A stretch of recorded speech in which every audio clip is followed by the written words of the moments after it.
The following program is a Town of Colonie television production of the William K. Sanford Town Library. It goes all my life's a circle, sunrise and sundown. The moon rolls through the nighttime till the daybreak comes around. And all my life's a circle, I can't tell you why. Seasons spinning round again, the years keep rolling by. Season's greeting. This is Story by Story. Sharing the human experience. I'm Joe Doolittle. And I'm Kate Dudding. And we're here together again with you to share a bit about storytelling at a very special time of the year. This is the time when people begin to think about, where do I hang my stocking? Where am I going to put the Christmas tree? Or when does Hanukkah start? When does Hanukkah start? Or Kwanzaa, or any of the other wonderful things that go on in this chilly time of the year. And we want to think about, not chilly so much, we want to think about wholesome and good. And heartwarming. And that too, and storytelling. And we're coming off a month of November when we've had a pretty good month of storytelling. Yes, indeed. We just had two wonderful Telebration performances. For the first time in Salem at the Cabaret at the Fort Salem Theater, hosted by Siri Allison, who's been here. And then we also had one, once again, at the GE Theater in Proctor's, both with the theme, Bridging the Divide. And there were some wonderful bridging stories. I didn't make it up to Salem, but we have a guest teller who was part of that lineup. And I made it to Salem, and it was a wonderful performance and a packed house. Yeah. I think we could have squeezed in another 6, maybe, if we all got a little chummy. But very satisfying producing programs in Salem. And that's a first for us. That's the first Telebration we've ever done as a, quote, satellite, or as another site in our service area. So that was a big deal. Right, and it was the third. We had a series of 3 at Salem this fall.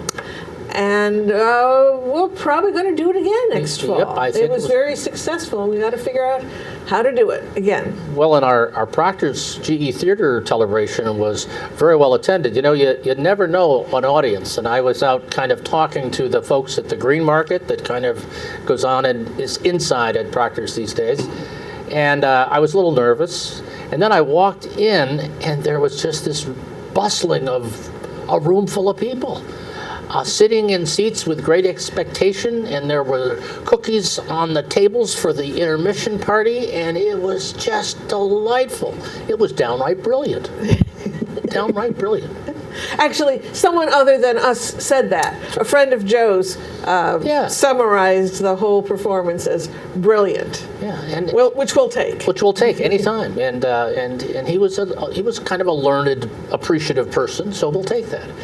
And for those of you who might not know, Telebration has a certain ring to it because storytellers all around the world, some 400 performances on the same weekends in November, tell stories. And we gather together, and what we do with some of the earnings from that, because the tellers donate their time, is our guild uses that to seed storytelling in communities like Salem with that new adventure at the Cabaret at the Fort Salem Theater. So if you've got an idea where you'd like to try storytelling out, please contact us via our website at storycircle@proctors.org, and we'd be happy to take it under consideration.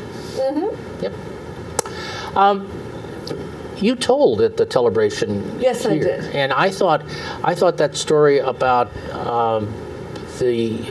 well, why don't you tell about the story? I mean, I don't think we have time for this story now. But it was a really good story about bridging.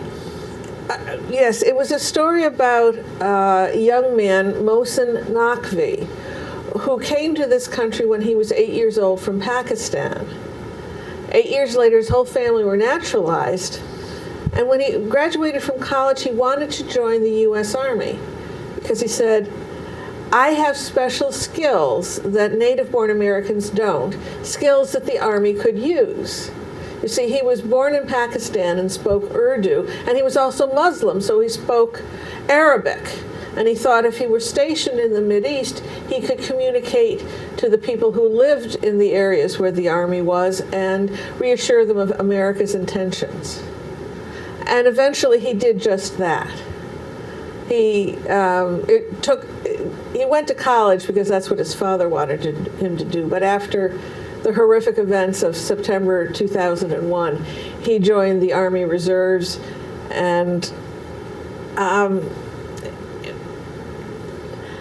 he had this very serious side, but his friends said that he was the life of the party and he could make a joke out of the worst situations. And when he got married in Colonie at the mosque on Central Avenue, his friends remembered that he and his 20-year-old bride, Razia, were so happy during the reception. They were smiling and laughing the whole time. Unfortunately, he was killed 3 months later while on patrol. I found out about him because the Times-Union had a video of people speaking about Mohsen after his funeral. He's also buried in Colonie. And that's how I learned of him, and then I wanted to tell his story. So I researched the internet a number of times to glean pieces of his life. And he said, being a Muslim, the only way I can show how much I love this country is to serve in the Army.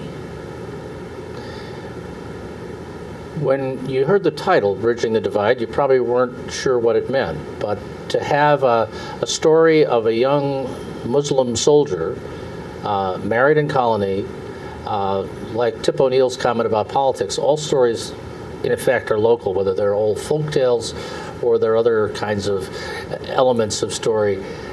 We can all relate to them in some way. And we had a rich afternoon of celebration. Hello, Kate. This is December, and Christmas is coming, and I have. Why do you think I'm looking like this? And the holidays, and we don't have a lot of holiday stories for you, but we do have them where they belong, which is probably in your own hearts and minds.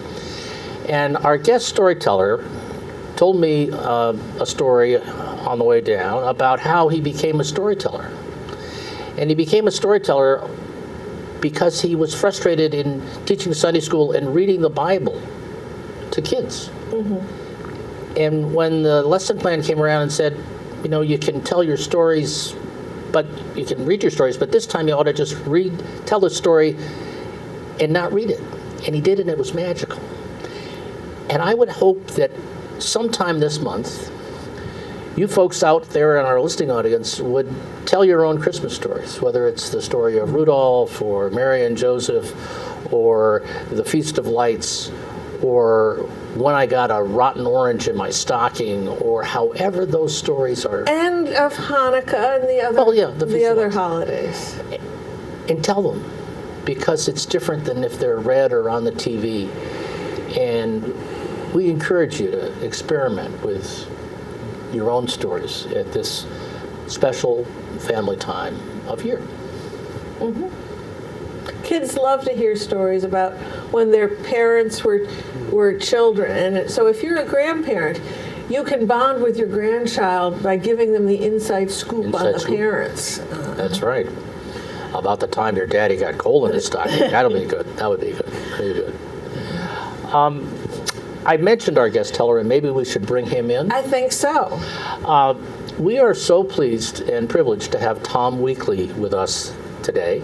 Tom was one of the first storytellers I heard tell when I started into storytelling in the mid to late 80s.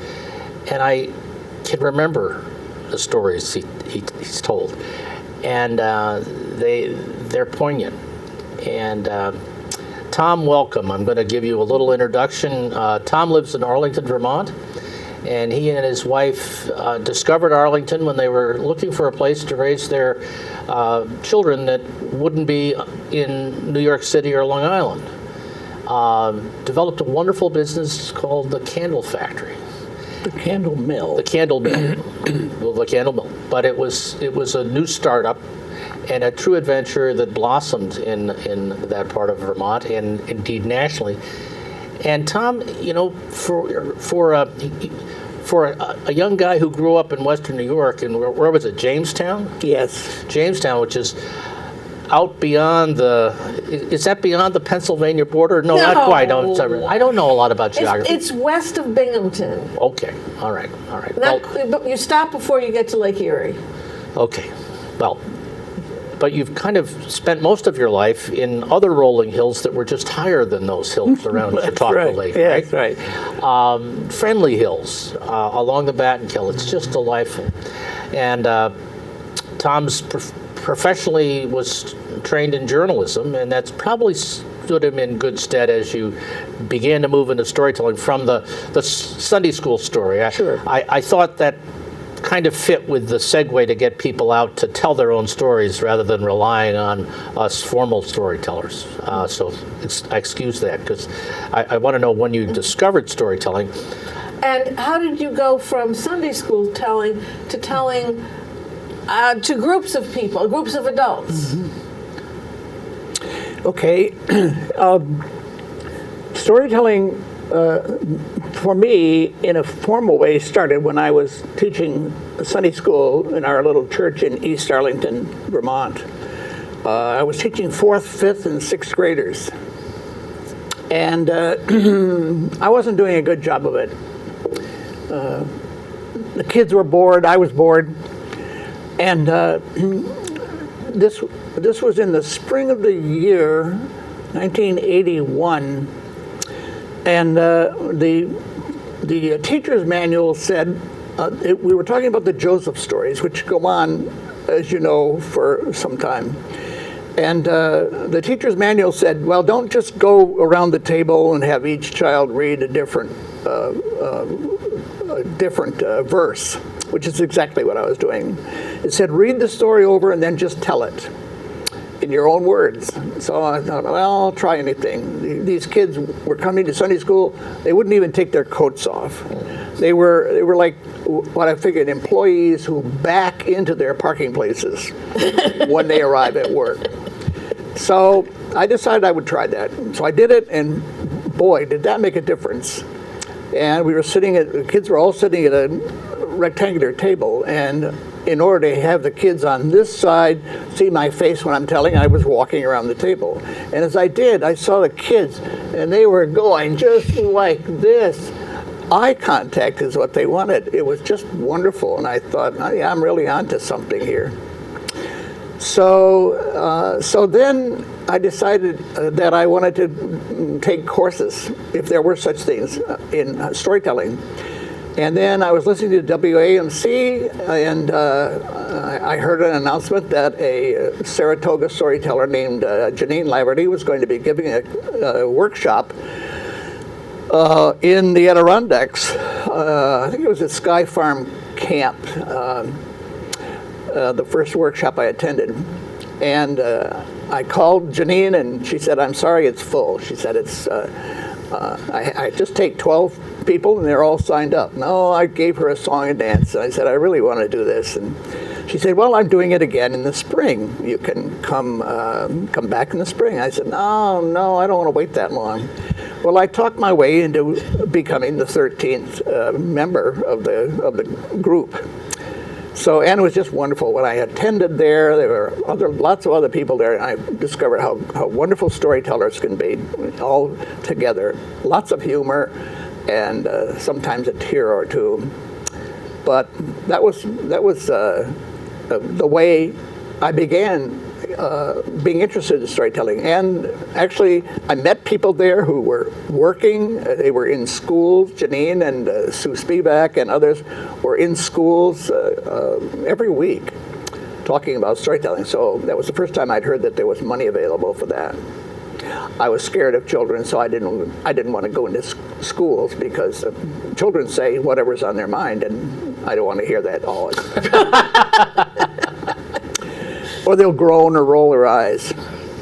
So then and as Kate said, how did you get to telling stories for adults? Well, when I was doing some practice telling and not charging for it, of course, I just found the adults to be the people I felt most comfortable with in performing.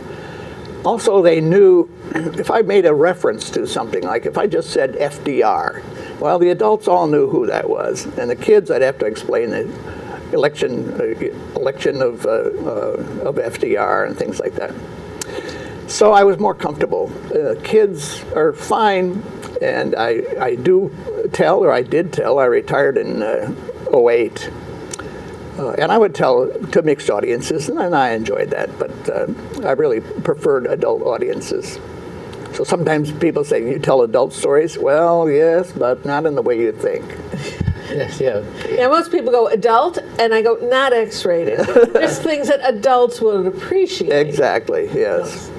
Tom, you tell a number of different, I'll call them genres of stories. Yes. And it's hard to say that do you have a favorite genre that you like to tell? Is it folk or is it personal? Well, that's two of them right there. Two of them right there, okay. Yeah. I do, yeah. Well, I'll tell you, folk tales, because Janine Laverty, who's been my mentor and coach for many, many years now, Janine teaches by having us first go to folk tales, I think. So that was a natural for me to kind of stay with. So I like folk tales, and I like family. I like personal stories. They come easily to mind, and if you just work at them long enough and tell them time after time, eventually they enrich it, and you can get some real meat and bone out of a personal story. Mm-hmm. And finally,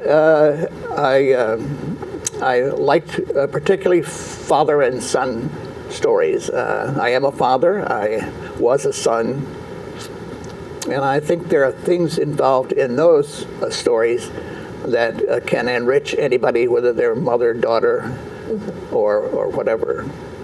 So those are the three things, really, Joe, that I like to do. But you did one CD of all historical stories.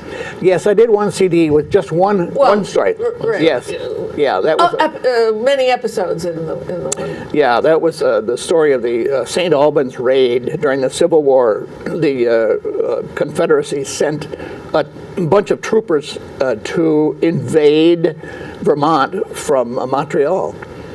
And they went into St. Albans, Vermont, and stirred up the dust a little bit, and shot up things, and it was very dramatic. It makes a wonderful story. Didn't matter too much to the war, but it was a wonderful story and remains that way. Thank you. Mm. So we've talked about stories. Could we hear a story? You could, if you play your cards right. Please. There you go. I think. I'll talk about a story that was told to me by a Vermont farmer. This is the folk tale that I brought with me today. This fellow's name was Thurston Hewlett. Thurston was a dyed-in-the-wool Vermont farmer, and on one occasion when some of us were all together, we were actually cleaning pumpkins from one of the fields that somebody else had, cleaning them and taking them down by the roadside to sell to New Yorkers and other down country people to come up when they came up in the fall. And we were telling stories around the group. So we sat in the Doors barn, and Clara Hewlett says, "Tell the story about your dog, your hunting dog." And Thurston said, "Oh, they don't want to hear that story." "Yes," she said, "it's wonderful. It's a heartwarming story." Well, so Thurston cleared his voice and said, "Well," he says, "I had myself a dog." He says, "A wonderful hound." He says, "It was a great rabbit dog." He says, "I could take that rabbit out anywhere." He says, "Open the door, let the dog out." And he'd chase the rabbit, he'd find a rabbit and chase it, and he would always bring it right back to me where I was, sitting there with my rifle, shotgun. And he said, he was just a wonderful dog. He says, I could put him up in trials against any other dogs, any place. Well, he said this one day, I drove the dog, and we went over into South Arlington, which to get to South Arlington, you got to go through, God forbid, a little bit of New York State. Oh. Yes, well, nonetheless, you hold your breath for just a little while, and then you can open the door, and the dog jumped out and starts running up this little slope. I was busy getting my gun out of the trunk. When I looked up, I could see that dog running up the hill, and I could see that somebody had been mowing that hill with a scythe. And he'd gone to lunch or done something foolish, and he laid that scythe down in the grass so that the blade of the scythe. Now, I'm talking now about that thing that old man time carries with him and death carries with him. You know, it's a scythe like that. Sharp. Ooh, gosh, the blade was sharp. And that little dog of mine, I hate to think of it, he says. A dog of mine was running straight for that blade. He says he wasn't looking up, of course. He wasn't looking up because he had his nose to the ground. And before I could think of anything, that dog, he hit that blade split that dog right smack in half from the tip of his nose to the end of his tail. It was terrible to behold. Oh, God, he says, without thinking more, I ran up the hill. I took those two halves of that dog, I slapped them together, ran back down to the car, wrapped my jacket around him, drove back home. He says I soaked that jacket in turpentine the way my granddaddy had taught me to do. I put him next to the stove in the kitchen to keep warm. I just went from day to day to see how he was doing. I'd come down in the morning and give a little bump with my toe on that box. It would give a little wiggle. My jacket, I knew he'd made it through the night. And then 3 or 4 days later, when I came down, I didn't even need to touch the box with my toe because that little bundle was wiggling all and just moving around. That dog was eager to get out of my jacket. So I pulled the box out into the center of the room and I opened up my jacket.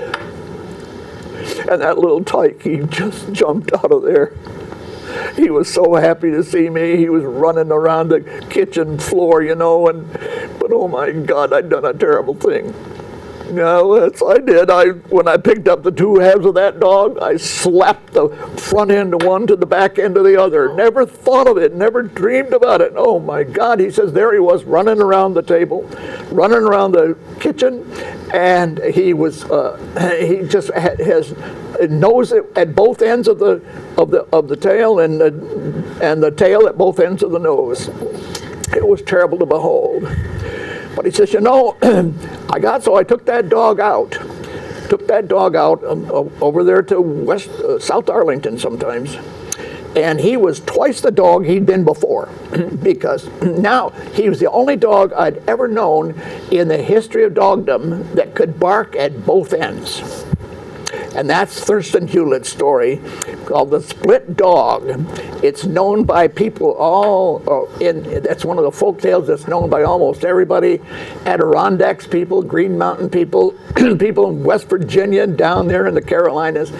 That's a wonderful story that probably came over from Ireland or Scotland or England with our ancestors.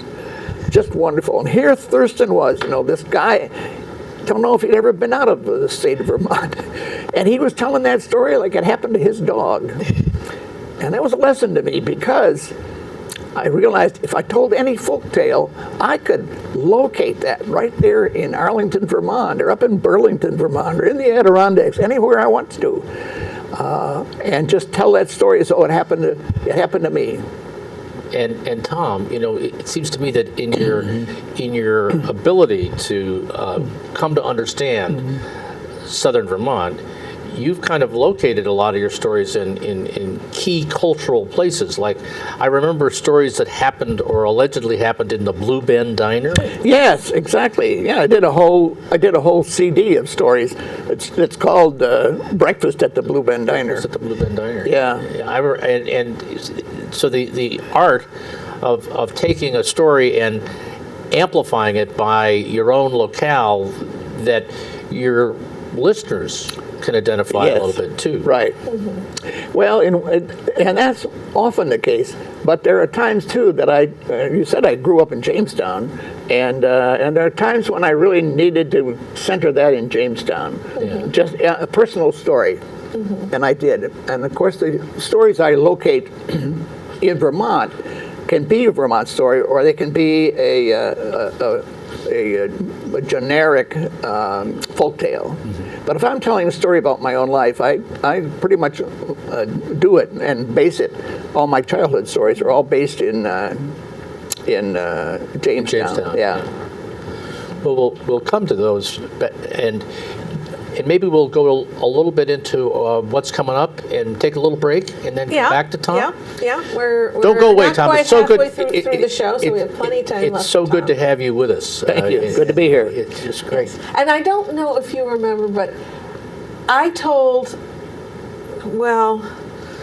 the first draft of a story at the Glenville Library, and Ruth from Vermont was with you. Gilbert. And she said in such a nice way to me, when your story has a beginning and middle and an end, it'll be a good one. I went, right, that's what I need. But you said something very kind to me. I can't remember exactly what, but enough to give me encouragement that I should look for the beginning, the middle, and the end. And I remember exactly what I said. And I said to you that story will enrich. It's the first time you told that story. And it was a personal story, Yes. family story. And I said, don't worry about it. Just keep telling it, and that it will it'll enrich itself. As you go along, you'll find yourself putting words into that story you hadn't thought of before. I said that's part of the enrichment story, and I do remember saying that.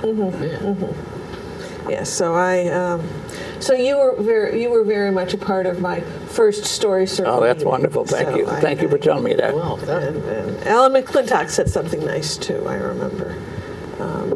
But we'll get to our meeting in just a moment. But we go through the month of coming events from start to finish, and the first one is on December 2nd. Joe's new series, First Tuesday Tales and Stuff at Arthur's Market in the Stockade section of Schenectady. And the featured performer this month is Joe Peck, telling stories of holidays down on the farm. Joe has a great collection of family stories that might be folk stories, but several about holidays. And if you haven't heard Joe Peck tell those stories, please stop by at Arthur's in the Stockade. It's going to be a great evening. There are a couple of other folks, a poet, a friend of mine, Glenda Teener, who's a folk singer. So it's a good smorgasbord of music, spoken word, and good stories. And if you come early, you can have dinner there too. That's right. It's yummy food. Now, up in Saratoga, we have a monthly storytelling open mic exclusively for storytelling. We alternate between Cafe Lena and Woodlawn Commons, which is part of the Wesley community on Clement Street. We meet the second Wednesdays. That was the first Tuesday in the Stockade. It's the second Wednesday in Saratoga. We're at Woodlawn Commons, December 10th, 7 to 9 p.m., and that is free. And they give us cookies and juice at the end. Then I will be telling holiday stories from around the world at the Shenandoah Adult Community Center on Monday, December 15th at 1 p.m. It's free, but you need to sign up. And if it's not convenient to drop by, you can call them at the number on the screen, 383-1343, to reserve your space. Now, the next Story Circle meeting will be here. No, will not be here. We alternate between here and someplace in Albany. Here is the Colonie Library. Yes. That's not obvious to you, but it is to me. But thank you for we meet the third Tuesday or the third Wednesday of the month. See our website, story-circle.org. Click on meetings. On December 17th, we'll be meeting at the new Honest Weight Food Co-op on 100 Watervliet Avenue in Albany. Again, a place you can come early and eat, and then enjoy sharing stories under development. And both of the Saratoga And this meeting, it's no reading, please. It's telling stories. There's a writer's circle that also meets here at Colonie Library, and they have their own rules. Listeners are very much welcomed. Storytellers who are telling without listeners are thought to be crazy. Well, and some of us with listeners have been known to step off the edge every once in a while, too. But. Yeah. So now, if you can't come to any of these and you want some stories, do visit our YouTube channel. One way to access it is storycircle@proctors.org and click on YouTube. We have over 140 stories now. Many different tellers, many different types. Tom mentioned and Joe mentioned there's folk tales, family stories, historical. I also have them listed as humorous, and that could cover several, and literary and historical. Have I said historical twice? Probably, but it's a great reference. So please try it on and spread the word, because when your regular TV is dull and boring, which could be most of the time. Except for this channel, of course. This is irregular TV. Yes, right. And if you've just fallen in love with storytelling, you tell a friend about it and they go, you watch somebody in a library read a book to kids, send them to our YouTube channel, because reading stories to children in libraries is just lovely. But storytelling to me is such an intimate art form that, as Tom mentioned, you have eye contact. I enjoy the theater very much. I subscribe to the Capitol Rep. But there, the actors on stage are kind of pretending the audience isn't there. They're listening to try to connect, but they cannot make eye contact, except in very few plays. But in storytelling, the tellers really like to make contact. They're sharing a story, and the listeners are very much part of it. We want to see people going, yeah, or, like when Tom had the split dog, it was, the scythe, no, not the scythe, no. So, storytelling is a wonderful art form, and we hope you'll join us in it as much as you can. That's what I have for current events. Wow. A lot going on, and we are quite passionate about storytelling, as you can tell.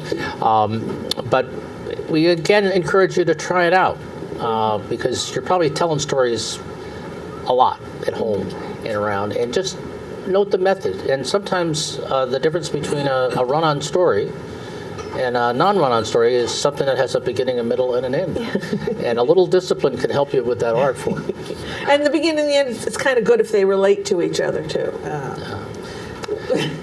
Did we want to mention the book? The book. Oh, the book. Yes. The book. Yes. A member of Story Circle, Sandy Schumann, organized us, which is quite a trick, actually, organizing storytellers. And 20 of us submitted stories, went through several layers of review process, and it has been published. It's hot off the presses, Stories We Tell. There'll be a copy here at the Colonie Town Library as part of their collection, and I must donate one to my library, the Clifton Park Half Moon Library. And it's available on the website, which you can see on the slide. I haven't quite made yet, so I don't know it off the top of my head. Oh, wait. It's... by the time you'll read this, you can get to it from story-circle.org. Okay. And the book is $14.95, and if you check the website, we'll also have it available at several local bookstores. So we just haven't, it's hot off the press, we haven't done that bit of promotion yet. Right, I mean, literally, we got them 2 days ago. Right. And my computer had a virus. Oh, I have a sad story about that. It'll be on the website. We don't have to hear that story. We're going to take a deep breath. And we're going to go back to Tom Weakley. And we're going to talk a little bit. No, another story. He's got 2 more. Well, yeah, but we're going to get to that right now. Right, but we only have the 25 minutes left. So not too much talking. I'm ready to go. Okay. I'm ready to go. Because personal stories were part of your repertoire, Tom. Yes. And, personal stories generally have been around in your mind or heart for long before they come to the spoken word. Sure. And sometimes do they just bubble up? Do you find yourself needing to tell a story about something that happened long ago and you just find it's there? Well, those stories have been in my mind for a long time. And sometimes you'd say to yourself, do I really remember this the way I'm telling it? Or do I remember it because I've heard it spoken of in my family so many times? And this is really the latter, this story. And this is a story about when I was a boy, I don't know, 5, 6 years old, somewhere in there. And we lived in Jamestown, New York, on 14th Street, number 45, which was just halfway up this hill. We lived on a street that was up a hill, and it was at the top of the hill was Main Street, very busy road, and at the bottom of the street was Washington Street. That was another busy road. And down toward the end of that street was where my friend Jack Lingenfelter lived. And we would go down, I would go down to Jack Lingenfelter's, and Junior Churchill would come over, and Eugene, the Jeep, we called him, Golden, were there. And we would play cars and trucks. Margaret Abbott might have been there too. She could be a cars or a trucks person. And when we played cars or trucks, it wasn't a game we were playing. It was just describing what we were doing. And mostly we were moving earth. So we would dig up a part of whosever front yard it was. Often that was Jack's. And we'd take all the grass out and have little cars and trucks. Little dump trucks were very popular with us. And we would be down there, and the thing you did when you played cars and trucks was there was an audible part to it. When you moved your car or your truck, you made the sound of a car or a truck. You hear the gears shift? Yeah, that was us. And I always maintain that's where boys got their deep voices. They just started, men get their deep voices from that. So I was down there one day doing this and playing with the fellows. And my mother came out. It was supper time. She came out, and we're halfway up the hill, and we're almost down at the bottom. And my mother comes out of our house and leans out over the counter, over the railing, and she calls, "Tommy," because that's what they called me in those days. So I was busy doing things. I heard her, and I just, without even looking up, I said, "Coming." Backed my truck around and dumped out the dirt and everything. I didn't go home. So a few minutes later, my mother came back out on the porch, and she called again, "Tommy." I didn't go that time either. Finally, a few minutes passed, and she came back out on the porch, and this time there was just a little timbre difference to her voice. And she said, "Tommy, coming." I didn't go up that time either. I didn't go up, in fact, until all my little friends had gone in to eat dinner. And then there was nobody to play with, so I decided I'd go home and see what was for supper. So I walked up Jack's side of the street, got up to opposite my house, crossed over the street, stepped on the manhole cover for luck, went up and up onto the porch, across we had a grass rug on the porch, and went to the door, opened the screen door, and there, by God, the main door was shut. Now, this was a summer's day. It wasn't cold. It was summer. And I didn't know why that wooden door would be shut, but I know how to open the door. So I reached up and I turned the handle, but I found the door was stuck. So I turned it the other way, and it was still stuck.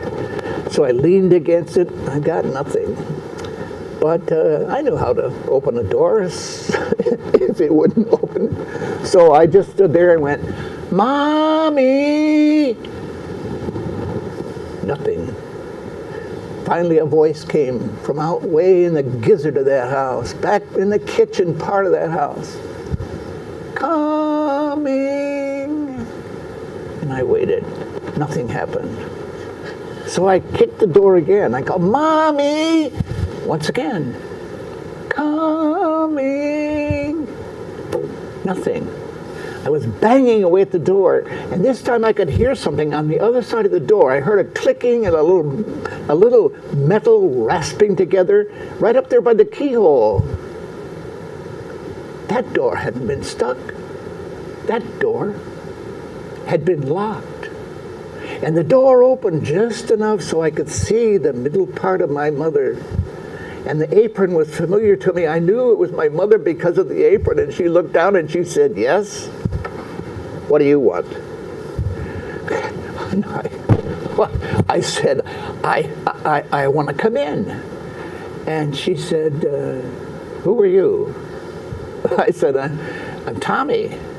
No, she says, no, I don't think so. She says, interestingly enough, I have a boy named Tommy, but Tommy, my Tommy, when I call him, he always comes. Well, now my lip is beginning to quiver, and I'm saying, I'm your Tommy. I'm your Tommy. I want to come in for dinner. And she said, no, I don't think so. She said, my Tommy always comes, and this is the first time I've seen you. So we're up at the table, we're eating, and I can't have people in the house. I can't have strangers in the house. That's what she said. So goodbye. And she shut the door.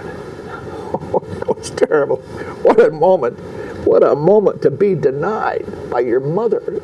I turned then and moved past the screen door, walked across that grass rug, tears streaming down. I went over to the railing where my mother had leaned out over, and I looked up and down the street. There was nothing on the street. There was no kids. They were all in with their mothers who knew who they were. And there wasn't even a dog on the street, and I stood there crying, and then I could hear the door behind me open. And there, praise God, stood my own mother. And she swung that screen door open too, and she said, "You want to come in now?" And I said, "Yes, I do." "All right," she said, "come in, get in this house, wash your hands, and wash that face, and get up to the table." Well, I'm here today to tell you that my father never forgot that day until he died. My sister Miriam, the oldest child, she never forgot that day till she died. And my sister Jean, who told me later in life that she thought she was never going to see her baby brother ever again. And it was Jean who said to our mother, as mother aged and was dying, they were talking about reminiscing, and Jean looked down at Mother in her bed and she said, "Mother, do you remember the day that you locked Tommy out of the house?" Mother said, "Yes, I do." And Jean said, "Mother, you could have marked that boy for life. What a terrible thing to say that this wasn't his house. You weren't his mother. That was terrible." And my mother said to Jean, "Yes, that may all well be true. But I'll say this, from that day on, what I called that boy, he came."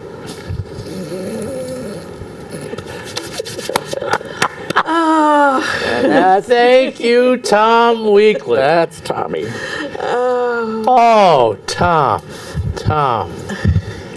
You know, And Jack Lingenfelder, who died just within the past year or so, he called me Tommy all my life. I was gonna lead it before the wow. I should have said Tom. Yes, right. I just should have done that. I do get greeted that way sometimes. Well, you do that. I do often. sometimes. Yeah, you do.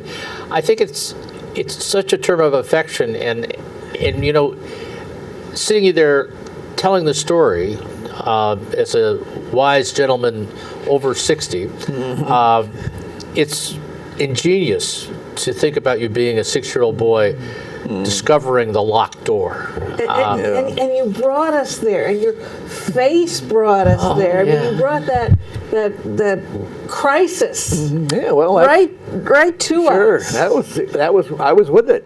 I was there. I could feel that grass rud. There's a line from some poet or writer that a little bit of detail builds the lie. Yeah. And it builds the story.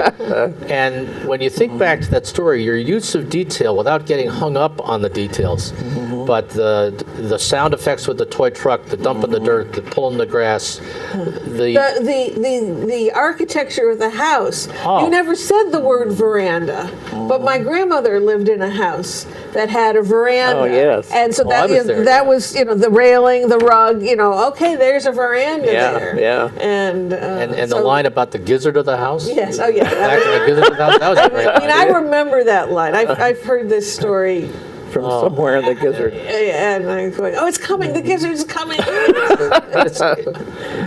Yeah. And adults understand what a gizzard is. Kids may They not so do. much. That's right, and that's another good reason for telling to adults. Boy, I like that. Sure. I'm curious about when you harvest personal stories. In other words, when you began to take that moment, which was probably is etched in your spiritual core. Did you write it out early on in the experience, or did you just tell it? I can't remember that. I can't remember whether I did that or not. I consider myself really as much a writer as I do a storyteller, so I quite likely wrote it out, yes. I probably did, just to organize it in my mind, and also to get the phrases that I like. So gizzard would have been in there. Mm-hmm. I'd say, don't forget gizzard, and Right. don't forget the porch and what it looked like. And the manhole cover. And the manhole cover, yes, exactly. I imagine, I'm going, he didn't do it just that time. He, every time, Yes. came around. That was my good luck charm, to step on the manhole cover. Didn't work that day. Didn't work that day. But yeah, I think probably I did write it out. Yeah, because it's I ask that question to tellers because some of us do and some of us don't, in terms of the sequencing of when you prepare the story. So, And sometimes, with me, if it's a historical story and I've got a lot of the main characters' words, I want them, I figure out where I want to place them in the story. And then I try to reproduce their words as closely as I can without getting hung up on it. the other thing that you've done in your storytelling is that you've taken either a folk tale or a short story or even a joke and added persona to it. I mean, you kind of invented a character, and I've never asked you this question, so if you don't want to answer it, it's okay. Was there ever really a person that became Bucky Grimm? Because you have this character that travels around Bennington in all your story, in many of your stories. And out of Bennington. And out of Bennington, all the way to Boston, right. Yeah. He was the one that wrote home about the bathtub in his room. He says he couldn't hardly wait. It was a beautiful bathtub, and he got there on Wednesday. He says, I can't hardly wait till Saturday to try it out. That was long. At any rate. Bada boom. Okay, I think there was a question Rim there. shot. We need to give him a chance to respond. Does Bucky Grimm or some facsimile thereof actually live in Bennington? He does not. Bucky Grimm is made out of whole cloth.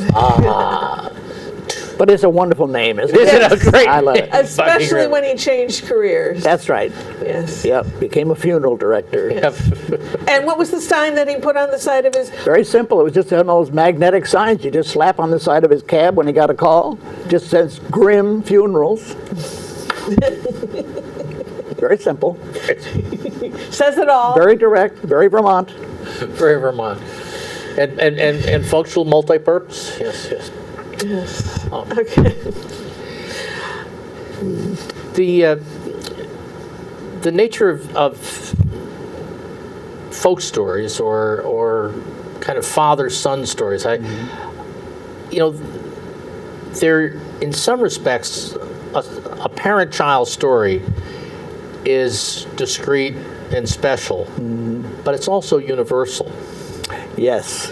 And I think the universality sometimes is what may be attractive, because in listening to stories, not unlike the story about your mother calling you, we all heard our mother calling us. Although my mother thought it was undignified to yell, so we had a cowbell that she there you go. rang All right. when we came. Sure. Right outside the back screen door.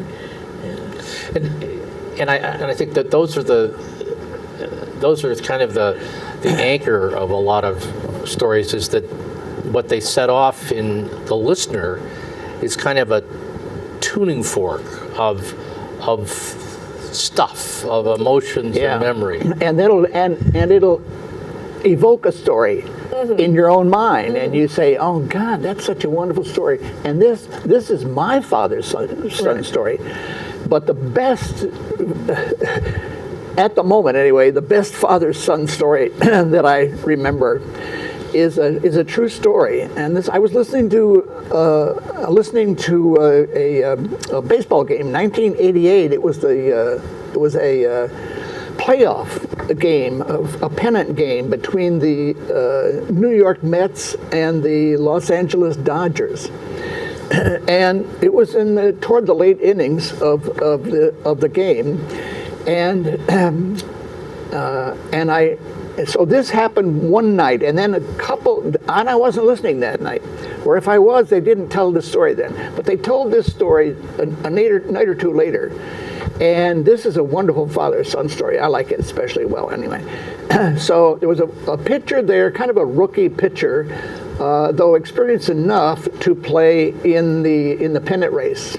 He was a pitcher for the Dodgers, young man, and he was a pitcher, and he got up to in the bullpen to do some practice pitching before he was called up, and eventually he was called up. He was nervous as hell. Can I say hell? No. He was nervous as hell.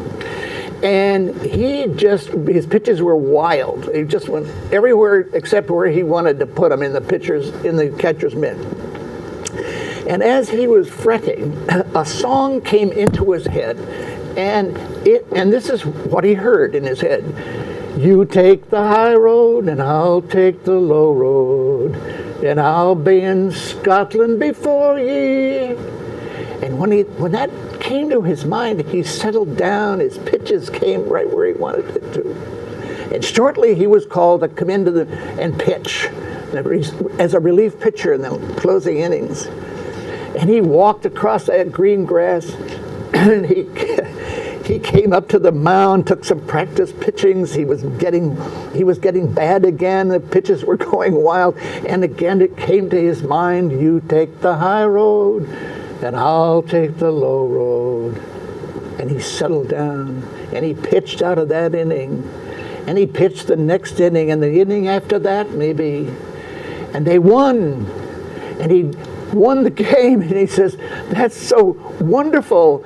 And what was sad about it to him was that his father hadn't lived long enough to see him pitching in a pennant race in the big leagues. His father would have just cried real tears if he'd seen that. But his father died when he was just a boy. So he went into the locker room with everybody, and they were all congratulating him on winning the game. And the phone rang, the locker room phone, and somebody answered it, and they called out, "Hey, Brian, it's long distance for you." So Brian went over to the phone. Hello? It was his mother. And his mother said, "Oh, Brian, honey," she said, "how wonderful to see my own boy up there pitching on national television. Weren't you nervous?" He says, "Ma, I can't tell you how nervous I was, but when I was warming up," he said, "there was something that settled me down." He says, "This song came into my head. It was a song from out of nowhere. I don't know where it came from." She said, "What was the song?" He said, "Here, I'll sing it for you. It went, you take the high road, and I'll take the low road, and I'll be in Scotland before ye." It was quiet. And then his mother said, "Brian, you've heard that song before." "No, Ma, I swear, I don't know where it came from." She said, "Honey, when you were just a baby, and your father would take you out in the baby buggy for a walk, and when you would begin to fret in the baby buggy, your father would sing you the only song he knew, the words to in all this world. Brian," she said, "tonight your father was singing you a lullaby." That's such a sweet and nice, yeah. And luckily, I asked somebody if they had ever seen a baseball card of Brian, and they had, so I bought it. Oh, good for Yeah, you. nice. Blonde, he was a blonde-haired boy, and had a blonde mustache even. Never went much farther than that. Is not a household name except for me, and now you. Right. Well, that's a great story. Isn't that nice? And the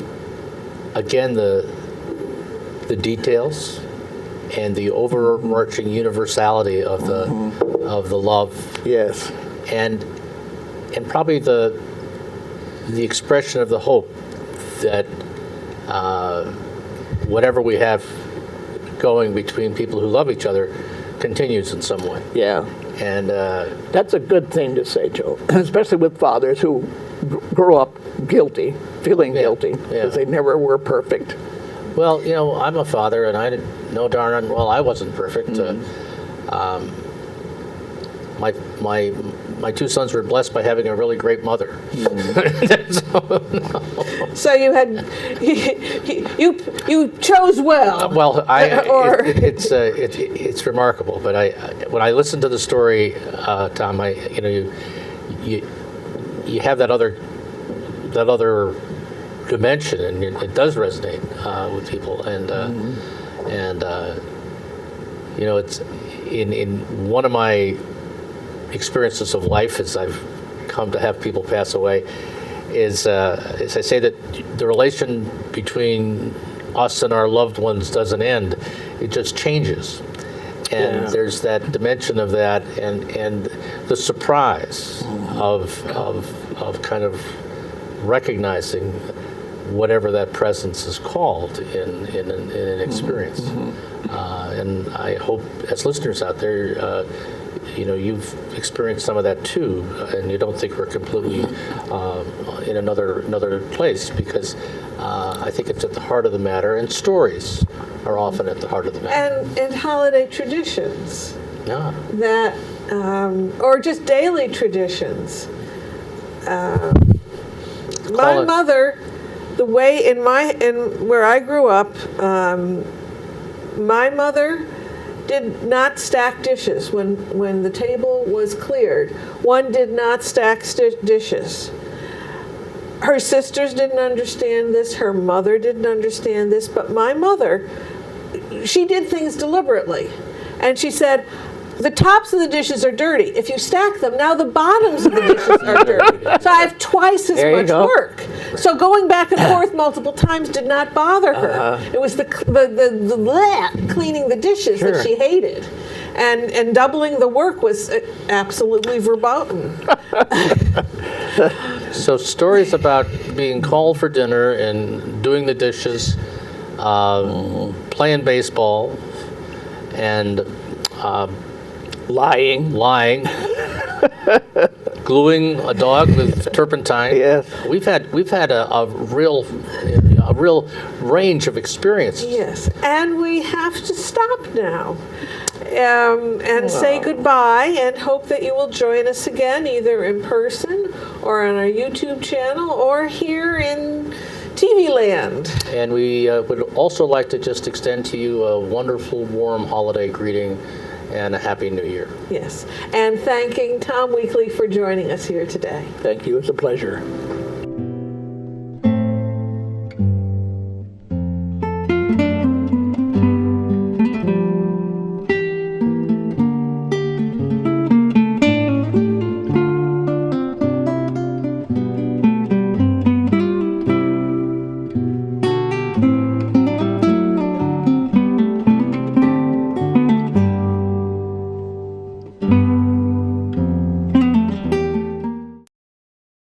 It goes all my life's a circle, sunrise and sundown.